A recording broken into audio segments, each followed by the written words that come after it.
I'm standing in a courthouse parking lot, watching strangers bid on my home, my heart pounding as the auctioneer's voice cuts through the humid air. 20,000, going once. How did I end up here? My life unraveling over a patio I had written permission to build. The HOA president, Linda Carver, decided my approved renovation was suddenly non-compliant, a betrayal that sparked a war I never saw coming. She thought she could crush me, a single dad and carpenter, over a project I'd meticulously documented with blueprints, permits, and her own board's approval. But Linda made a fatal mistake. She didn't know I keep records of everything. Every lie she told, every fine she slapped on me, every HOA meeting where she wielded her clipboard like a dictator's scepter. Fast forward 3 years, I'm clutching a $60,000 settlement check with Linda Carver's signature scrawled across it, a trophy of her defeat.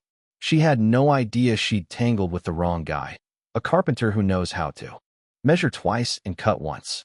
My name is James Carter, 48 years old, a man who thought he understood hard work and fairness until Linda taught me about power and corruption. After my divorce, I needed a stable home for my 15-year-old son, Ethan, a kid already navigating enough chaos without a neighborhood tyrant adding to it. Greenhaven Meadows seemed like a dream, quiet streets, kids tossing footballs, the smell of fresh-cut grass on summer evenings. My fixer-upper needed love, but that's my trade. The crumbling patio was an eyesore, leaking water into the foundation. So I planned a new one, modern, durable, and energy efficient. I played by the rules, submitting a detailed architectural request to the Greenhaven HOA. Blueprints, contractor credentials, the works. On day 25, I got the approval letter, signed by the board, clear as daylight. Request approved for patio installation. I built it myself, every joint perfect, city permits in hand. Inspector's stamp glowing like a badge of honor. For 2 weeks, it was paradise. Ethan grilled burgers. Neighbors stopped by to admire the craftsmanship, and I thought I'd cracked the code to suburban bliss. Then Linda Carver, realtor by day and HOA dictator by obsession, decided to make my life a living hell. Picture a woman with a perm as tight as her grip on power, her smile sharp enough to cut glass. My phone buzzed while I was flipping steaks. Mr. Carter, your unauthorized patio violates community standards. I laughed, pulling out my approval letter. Linda, I have written permission. Her voice was ice. That approval was conditional, pending final review. I checked the letter, no conditions, no fine print. At the next HOA meeting in the Greenhaven Community Hall, a room reeking of stale coffee and shattered dreams, I walked in with my approval letter and what I thought was bulletproof confidence. Bad move. Linda sat behind a folding table like a judge at a kangaroo court, sliding a violation notice toward me like a death warrant. Your patio violates aesthetic standards, she declared, her pen scratching out a $400 fine. I held up my letter. You approve this. Her reply was a smirk. Approvals don't guarantee compliance. The fine doubled monthly, she warned, and the room fell silent as neighbors avoided my gaze. That's when it hit me. Linda wasn't enforcing rules. She was making examples. The violation notice carried a threat buried in legalese: pay or face a lien. That night, I pored over my HOA paperwork, the math a nightmare, $400, $800, $1,600. My post-divorce budget couldn't survive this. Lawyers quoted $4,000 just to glance at my case. I was staring at financial ruin, forced to choose between Linda's escalating fines or a legal fight I couldn't afford. But carpenters don't panic. We troubleshoot. We trace problems to their source. And I was about to find out Linda was short-circuiting the whole neighborhood. Driving through Greenhaven, I counted 38 patios identical to mine. Same materials, same style, same contractor. Not one had a violation notice. Linda wasn't upholding standards. She was running a racket, and I was her latest target. Why me? The answer would unravel everything. 2 weeks after I called her out at the meeting, a certified letter slithered into my mailbox. A $1,500 lien on my property, citing administrative costs and threatening foreclosure. My hands shook as I read it. Foreclosure over a patio she'd approved? I called my neighbor, Eleanor Hayes, a 70-year-old widow with a rose garden that could win awards. Her voice trembled. Linda came by, asking if you're financially stable, if Ethan visits regularly, if your yard's maintained. She's building a case against you, James. Then she dropped a bomb. She did this to me last year over my bird bath. I gave in because I'm too old to fight. That night, I dove into Virginia property law, my laptop screen burning my eyes. The law was clear. HOA liens require a 30-day cure period. Linda had skipped it, betting I wouldn't know. At the county clerk's office, a basement smelling of mold and despair, I found her lien missing 2 required forms. She'd cut corners, assuming a carpenter wouldn't understand legal wiring. I filed a challenge, my first victory buzzing like a perfectly leveled joint. But Linda wasn't done. She called an emergency board meeting to clarify patio policies.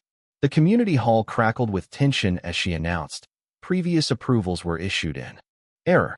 All non-compliant patios must be replaced within 60 days. I stood, my work boots loud on the linoleum. You can't retroactively void approvals, Linda. That's a breach of contract. I waved my research. Your lien's invalid. You skipped legal notice.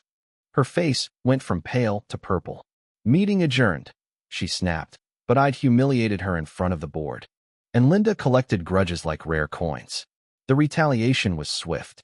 A collections agency called, claiming I owed $2,200. We can garnish wages, they threatened. I sent them my challenge filing. Then Ethan noticed my exhaustion during a weekend visit. Dad, what's wrong? He asked, his eyes too sharp for a 15-year-old. I hugged him, dodging the truth. How do you tell your kid the neighborhood bully wants your house? Instead, I turned my guest room into a war room. Timelines, photos of 38 identical patios, violation records pinned to the walls. I mapped Linda's enforcement. Every fine hit renters, minorities, or working-class folks like me. Her country club pals got friendly reminders for the same violations. Then Eleanor slipped me a folder that changed everything. Emails between Linda and the board, one reading, target renters and blue-collar types. They can't afford lawyers. It was discrimination, plain as day, and it violated federal fair housing law. I called Virginia Legal Aid, hands shaking. My lawyer, Rachel Thompson, spread my evidence across her desk like a winning hand. James, this is textbook housing discrimination, economic and racial targeting. We built a case. Photos, violation patterns, Linda's own words. Then I found the smoking gun. Linda owned 3 rental properties in Greenhaven through LC Properties LLC, all with patios identical to mine. She wasn't just discriminating, she was tanking property values to buy low for her LLC. Rachel grinned. She picked the wrong carpenter to bully. Linda's attorney pushed for foreclosure, claiming I was a community risk. But Rachel countered with a federal fair housing claim. In court, Judge Margaret Ellison's eyes widened as Rachel read Linda's email. Target those less likely to fight. The courtroom went silent. Linda's smirk dissolved. Foreclosure dismissed, the judge ruled. This case is referred to federal prosecutors. Linda's desperation exploded. A private investigator followed Ethan to school, snapping photos. Anonymous complaints accused me of running an unlicensed business. Someone threw a rock through my window with a note. Drop the lawsuit. But Greenhaven was changing. Eleanor chased the PI off with a garden hose. Miguel Torres, a mechanic fined for his own patio, offered to testify. The community Linda had fractured was uniting. Then I uncovered Linda's endgame. Her LLC had bought 3 properties at steep discounts after HOA fines forced sales. One had the exact patio she'd fined me for, yet she'd collected rent on it for years. She'd been gaming the housing market, using HOA power to devalue homes for her profit.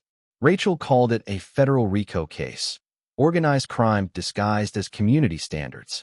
The FBI arrested Linda at dawn, racketeering, fraud, witness intimidation. She plea bargained, landing 2 years in prison and a revoked realtor license. Her LLC dissolved, properties sold at fair market value. At the Greenhaven HOA meeting, Rachel announced the $60,000 settlement and Linda's permanent ban from HOA rolls. The crowd roared, neighbors hugging like they'd won a war. Miguel took over as HOA president, vowing transparency. 6 months later, my patio glows under string lights as Ethan practices his college speech.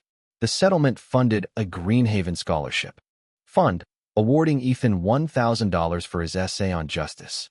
The playground, rebuilt with $10,000, buzzes with kids. Eleanor's birdbath stands proud. Virginia House Bill 189, inspired by our fight, now protects homeowners from HOA abuse. My carpentry business thrives, and Greenhaven's Unity Festival plans a future free of fear. But was Linda just a rogue bully, or did the system enable her? Should HOAs have less power, or do we need rules to keep neighborhoods fair? Share your HOA horror stories below. Your voice could spark the next fight for justice. Like, subscribe, and let's keep exposing neighborhood tyrants.